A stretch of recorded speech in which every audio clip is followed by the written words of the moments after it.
दोस्तों आज से हम स्टार्ट करने जा रहे हैं एस्ट्रोनॉमी। एस्ट्रोनॉमी यानी कि खगोल विज्ञान, और इसमें आपको बहुत ज़्यादा मज़ा आने वाला है क्योंकि इसमें हम सीखेंगे कि तारे कैसे बनते हैं, इनका अंत कैसे होता है। लेकिन इसको जानने से पहले कि हमें ये जान लेना चाहिए कि तारे और ग्रह में अंतर क्या होता है। तो दोस्तों तारा उसको कहते हैं जिसके पास अपनी खुद की गर्मी होती है और खुद का प्रकाश होता है, और ग्रह दोस्तों उनको कहा जाता है जिसके पास न तो खुद की गर्मी होती है न खुद का प्रकाश।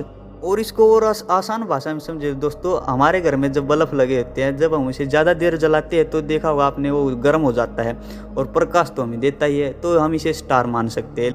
और ग्रह हम उनको मान सकते हैं जो इसके प्रकाश में दिखाई देते हैं, यानी कि हम सब। और बात करें पृथ्वी के सबसे नज़दीक तारा कौन सा है, तो वो है दोस्तों सूर्य। इनको आज पहली बार पता चला कि सूर्य एक तारा है, उनकी शक्ल बिल्कुल ऐसी हो गई होगी। तो दोस्तों हैरान होने की बात नहीं है, सूर्य एक तारा है क्योंकि इसके पास खुद की गर्मी भी और खुद का प्रकाश भी। शायद अब आप लोगों को तारे और ग्रह में अंतर क्या होता है ये पता चल गया होगा, तो चलिए आगे बढ़ते हैं। दोस्तों तारा बनने से पहले ये एक गैसों का गोला होता है, और ये गैसें बहुत दूर दूर होती है, तो इसलिए इन्हें विरल गैस कह देते हैं। और जब ये पास पास आने लगती है तो इन्हें नेबुला यानी कि निहारिका कहते हैं। और जब ये गैसें बिल्कुल पास आ जाती है तो दोस्तों ये आग पकड़ लेती है और ऐसे बन जाता है हमारा तारा। दोस्तों कोई भी तारा हाइड्रोजन और हीलियम गैस से मिलकर बना होता है।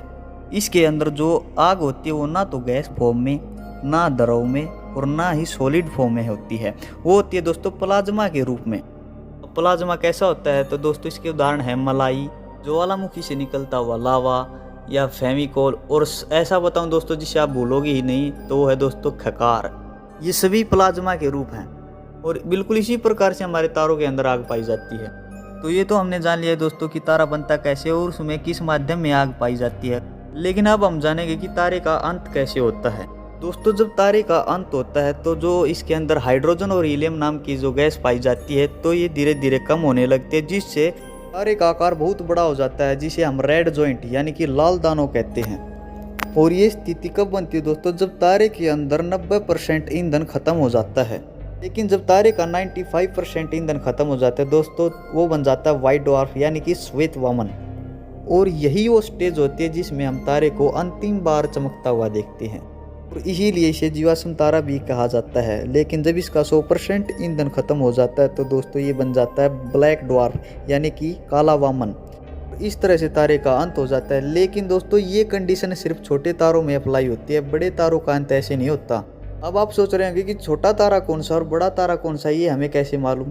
तो इसको समझाने के लिए दोस्तों हमारे भारत के वैज्ञानिक श्री चंद्रशेखर ने बताया कि जो तारा सूर्य से 1.44 गुना यानी कि लगभग 1.5 गुना लगा लो इतना बड़ा है, तो वो बड़े तारे की श्रेणी में आएगा। लेकिन अगर कोई तारा सूर्य जितना या सूर्य से छोटा है तो वो छोटे तारे की श्रेणी में आ जाएगा। और अब हम जानते कि बड़े तारों का अंत कैसे होता है। दोस्तों बड़े तारों में जब उसका 90% ईंधन खत्म हो जाता है तो वो बन जाता है लाल दानव। यहाँ तक तो बात सेम रहती है, लेकिन इसके बाद वो बन जाता है सुपरनोवा, जिसे हम अभिनव तारा भी कहते हैं। और इसे ही हम विस्फोटक तारा भी कहते हैं, क्योंकि इस अवस्था में आने के बाद ये ब्लास्ट हो जाता है। और ब्लास्ट होने के बाद इससे बनने वाले तारे 4 अवस्था में बढ़ जाएंगे। या तो बनेगा दोस्तों वो विस्फोट होने के बाद न्यूट्रॉन तारा, या फिर वो बनेगा पल्सर तारा, या फिर क्वेसर, और या फिर बनेगा वो ब्लैक होल। और दोस्तों ये बात आपको पहली बार पता चली होगी कि बड़े तारे में विस्फोट होने के बाद ब्लैक होल बनता है। दोस्तों अभिनव तारे में विस्फोट होने के बाद अगर ये थोड़े बड़े साइज का बचता है तो इसे हम कहेंगे न्यूट्रॉन तारा। इससे छोटे साइज का बचा तो उसे कहेंगे पल्सर, और अगर इससे छोटे साइज का बचा तो उसे हम कहेंगे क्वेसर। दोस्तों याद रखना पल्सर और क्वेसर बहुत ही तेजी से घूमते हैं।